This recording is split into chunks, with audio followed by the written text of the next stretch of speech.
9000 बोतल cough syrup जबत। Subarnapur जिला रामपुर थाना साहजबाल रास्तार दुईटी गाड़ी 9000 बोतल cough syrup जबत होईछि।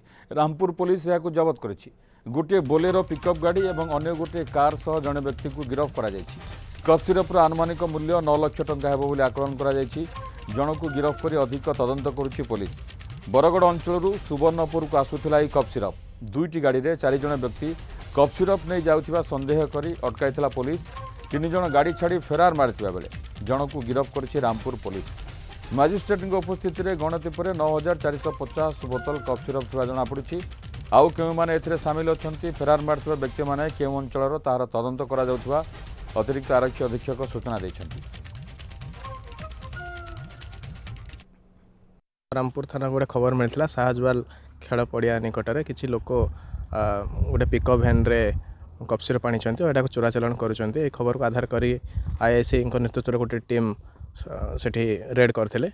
Red police team को देखि किसी लोक से दौड़ी पड़ाई आ पुलिस जन को काबू करने को सक्षम होता। पचरा उचरा कर मानी से कफ सिरप आनी चोराचालान करें कौन कागजपत्र से देखी पारि नथिले। 3-4 जन सेठू एस्केप करने को सक्षम होती आम देखुचु।